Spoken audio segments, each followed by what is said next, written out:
चलिए बच्चों, आज हम पढ़ेंगे नाभिक का लेक्चर नंबर 7। तो 6 लेक्चर जो है हमारे हो चुके हैं और ये 7वां लेक्चर है। और फटाफट अब हम इसको कंप्लीट करेंगे। और वैसे मैंने आपको बोला कि जो है ये चैप्टर बड़ा ही जो है इंटरेस्टिंग है, तो आपको इसमें इंटरेस्ट भी आने वाला है। कोई दिक्कत नहीं आएगी पढ़ने में, मेरे साथ पढ़ोगे तो आपका निपट ही आएगा। और एनसीईआरटी बस अब मेरे साथ पढ़ते चलिए, आपको कोई दिक्कत नहीं आएगी, मेरी गारंटी है। और आशा है कि आज जो अपन टॉपिक कवर करने वाले हैं उसकी एनसीईआरटी आप पढ़ के आओगे, क्योंकि मैंने पिछले लेक्चर में आपसे बोल दिया था एनसीईआरटी पढ़ कर आइएगा। तो आज का जो टॉपिक है वो है नाभिक का साइज। और उदाहरण 13.2 जो है हम ये दोनों इन दोनों को देखेंगे। तो उसके लिए आप जो एनसीईआरटी पहले पढ़ कर आइए, क्योंकि अगर आप एनसीईआरटी पढ़ कर नहीं आएंगे तो आपको दिक्कत होगी समझने में। तो चलिए शुरू करते हैं। तो इसके लिए डायग्राम जो है इसमें मैंने इसलिए लगाया है आपको समझाने के लिए, पिछले लेक्चर में भी लगाया था। देखिए, न्यूट्रॉन होते हैं एक नाभिक में न्यूट्रॉन होते हैं और प्रोटॉन होते हैं, और बाहर जो इलेक्ट्रॉन घूमते हैं। तो प्रोटॉन एक तटस्थ परमाणु में यह इलेक्ट्रॉनों की संख्या के समान होता है। प्रोटॉन इलेक्ट्रॉन की जो है परमाणु की संख्या होती है, इलेक्ट्रॉन के परमाणु की संख्या उसकी जो है बराबर होती है। मतलब प्रोटॉन और इलेक्ट्रॉन एक भी किसी भी परमाणु में जो है बराबर होते हैं। और जो होता है क्या होता है कि जैसे हीलियम है, हीलियम में जो है इसका द्रव्यमान संख्या 4 है, और इसकी जो अपनी परमाणु संख्या वो कितनी है, वो 2 है। कहने का अर्थ यह है कि जेड की वैल्यू 2 है और ए की वैल्यू 4 है।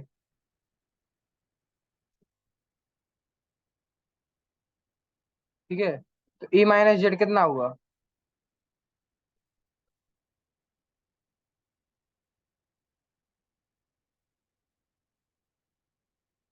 2। 4 - 2 2। तो कहने यार यह है कि न्यूक्लियॉन यानी कि न्यूक्ली मतलब कहने का मतलब है न्यूट्रॉन कितने होंगे? न्यूट्रॉन होंगे 2। तो न्यूट्रॉन निकालने का फॉर्मूला होता है ए माइनस जेड। क्यों? क्योंकि ए में 2 है। ए में जो है प्रोटॉन और न्यूट्रॉन दोनों का जो है गिने जाते हैं, और जेड में केवल प्रोटॉन गिने जाते हैं। तो जब प्रोटॉन और न्यूट्रॉन में से प्रोटॉन को हटा देंगे तो क्या बचेगा? न्यूट्रॉन। सिंपल सी बात है, तो समझने वाली। तो चलिए आगे बढ़ते हैं।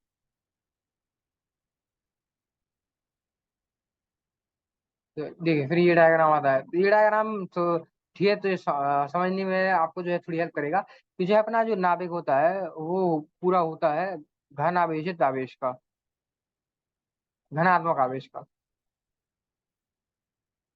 और जो इलेक्ट्रॉन होते हैं वो होते हैं जो है ऋणात्मक आवेश के। जब इलेक्ट्रॉन ऋणात्मक आवेश के होते हैं, जो अपना नाभिक होता है जो घनात्मक आवेश का होता है, और नाभिक में जो होता है, नाभिक का जो घनात्मक आवेश होता है वो केवल और केवल उस प्रोटॉन्स की वजह से होता है। क्योंकि जो न्यूट्रॉन्स होते हैं उनका कोई आवेश नहीं होता है, वो केवल द्रव्यमान में जो है अपना जो है कंट्रीब्यूशन करते हैं। द्रव्यमान में ही वो मतलब द्रव्यमान में जो है वो सम्मिलित होते हैं, और अगर आवेश निकाला जाए तो उनका कोई जो है हिस्सा उसमें नहीं होता है। आवेश में बिल्कुल जो है नहीं कंट्रीब्यूट करते हैं, उनका जीरो, उनका आवेश है ही नहीं, उनका केवल मास है।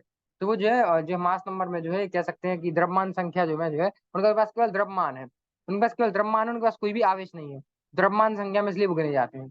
और अगर जो बात करें अगर आवेश के सॉरी धनात्मक आवेश के नाभिक की, तो वो केवल प्रोटॉन की वजह से होता है। चलिए आगे बढ़ते हैं।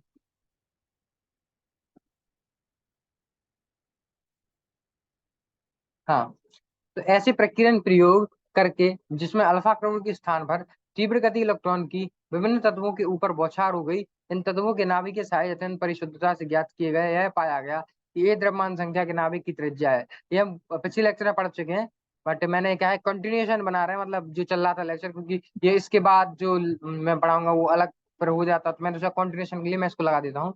तो ये हम पहले ही पिछले लेक्चर में पढ़ चुके थे, मैंने आपको बता दी कि इस लेक्चर में हम आर नॉट के बारे में पढ़ेंगे। आर नॉट की वैल्यू क्या है, और जो है कि हम 2-3 जो है परमाणु के बारे में भी देखेंगे कि उनके लिए क्या क्या जो है त्रिज्या की वैल्यू आएगी। और एक उदाहरण भी देखेंगे, तो उदाहरण भी इसी पर जो है बेस्ड होगा। चलिए शुरू करते हैं।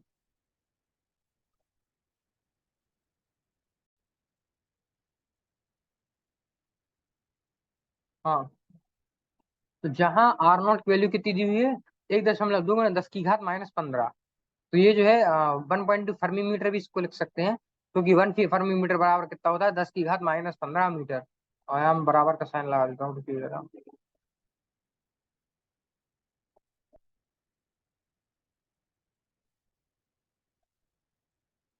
ये देखिए, ये बराबर का साइन मैंने लगा दिया है। और 1 फर्मी मीटर में कितना होता है? 10⁻⁻15 मीटर होता है। और जो है आर नॉट की वैल्यू होती है 1.2 × 10⁻⁻15 मीटर, या फिर 1.2 फर्मी मीटर। इसका अर्थ है कि नाभिक का आयतन जो आर की घात 3 के अनुक्रमानुपाती है, द्रव्यमान संख्या ए के अनुक्रमानुपाती है। और इसका मतलब यह है कि नाभिक का घनत्व निश्चित होता है, मतलब उसका घनत्व है वो निश्चित होता है, और इसका द्रव्यमान संख्या ए पर निर्भर नहीं करता है।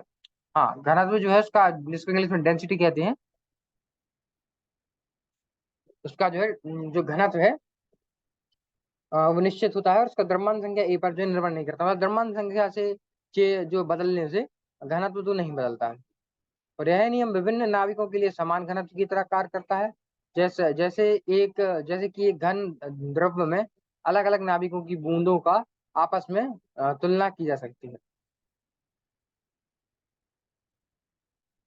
हम्म तो नाभिकीय द्रव्य का घनत्व 2.3 × 10⁻17 kg मीटर की घात 2 मीटर क्यूब, जिसको बोलते हैं किस के संकटित संकटित संकटित सन्निहित होगा।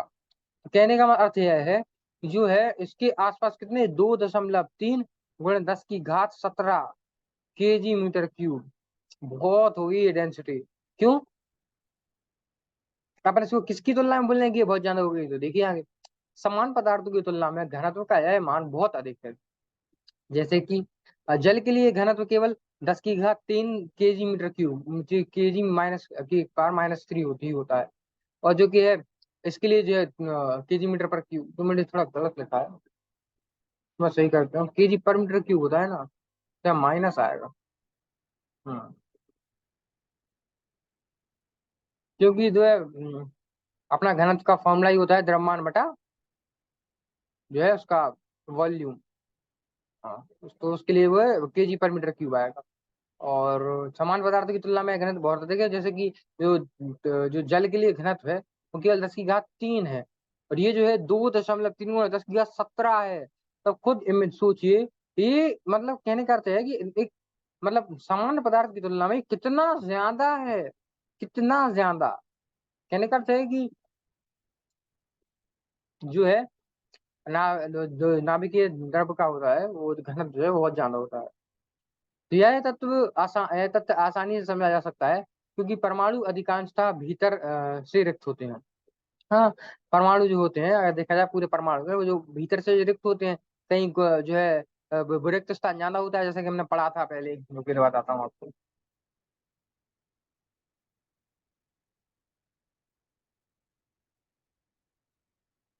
जब हम वो जो एक्सपेरिमेंट पढ़ रहे थे, पन्नी वाला, जिसमें हमने न्यूट्रॉन की मतलब अल्फा पार्टिकल जो हमने इस पर जो है और जो है बौछार कराई थी, तो हमने क्या देखा था कि कुछ इलेक्ट्रॉन्स आए और सीधे निकल गए।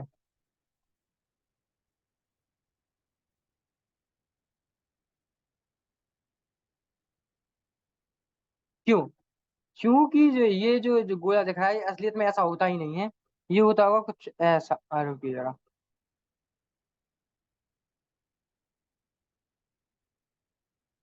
कुछ ऐसा। तब खुद देखिए कि मतलब कहने का मतलब कितनी जगह जो है वो खाली है एक परमाणु में।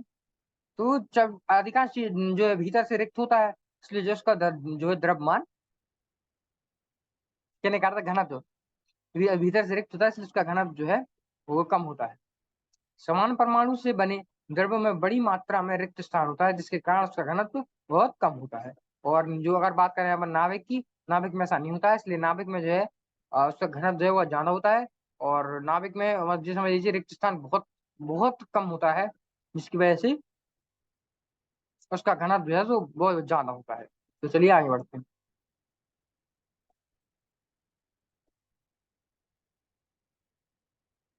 तो चलिए एक उदाहरण देखते हैं। तो लोहे के नाविक का द्रव्यमान 55.85 यू है, एवं ए 56 है। इसकी नाभिकीय घनत्व का ज्ञात कीजिए, मतलब पहले वो लिखते हैं जो हमको दिया है।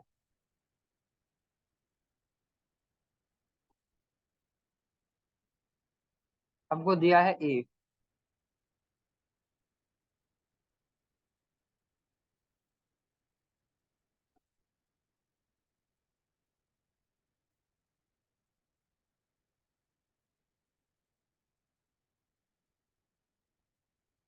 P6 दिया है।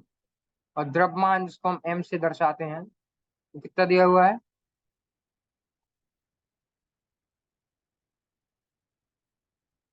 55.85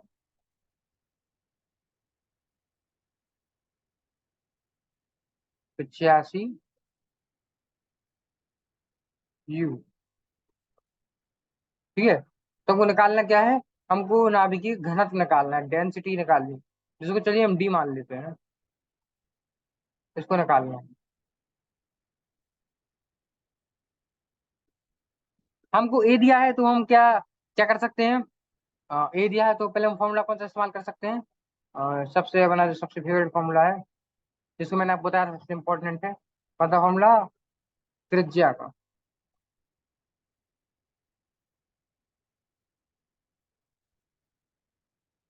R0 एक ही घात 1/3।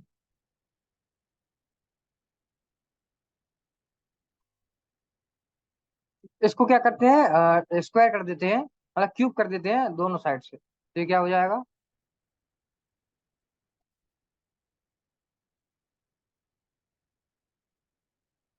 R0 क्यूब और ए। ठीक है। अब देखिए, जो घनत्व होता है उसका फॉर्मूला क्या होता है, उसका सूत्र क्या होता है? उसका सूत्र होता है द्रव्यमान बटा अपना जो, ये क्या बोलते हैं इससे, आयतन। हाँ, द्रव्यमान बटा आयतन होता है, इसको इंग्लिश में वॉल्यूम कहते हैं।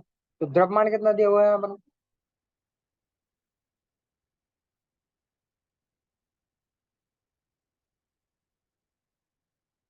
55.85। तो नीचे क्या हो जाएगा? 4/3 पाए R क्यूब। इस आर की जगह रख दीजिए ये वाला, ये फॉर्मूला रख दीजिए, क्या बनेगा?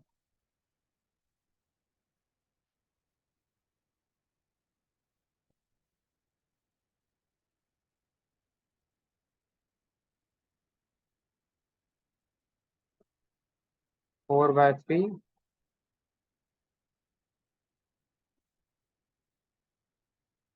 हम्म।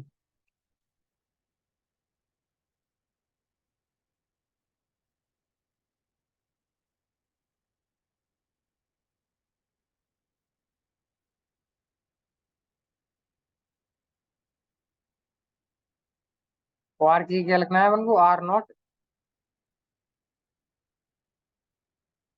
R0 का क्यूब,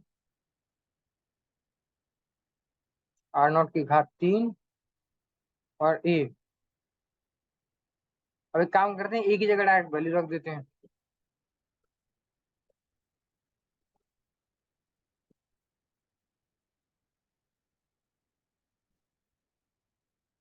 56।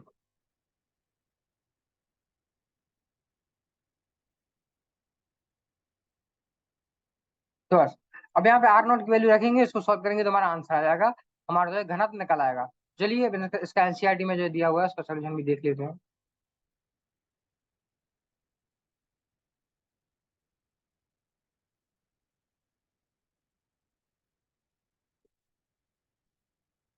हाँ, तो द्रव्यमान दिया हुआ है 55.85, और यू दिया हुआ है 9.27 गुण 10 की घात माइनस जो है 26 kg, होता ही है जो द्रव्यमान दिया हुआ है अपन को।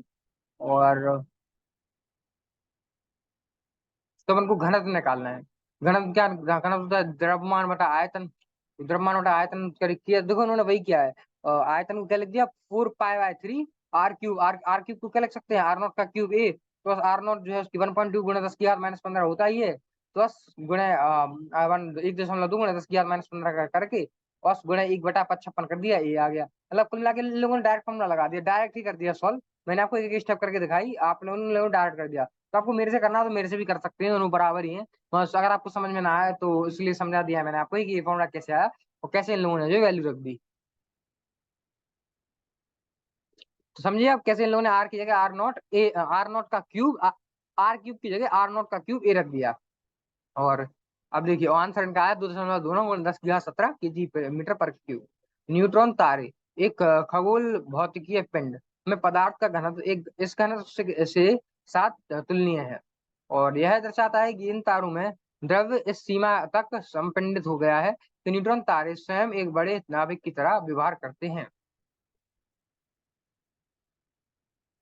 तो आज हमने नाभिक की साइज उदाहरण 13.2 में पढ़ा। आज हमने कुछ जानना नहीं पड़ा, पर जितना पढ़ा आपको मजा आया होगा, इतनी मेरी गारंटी है।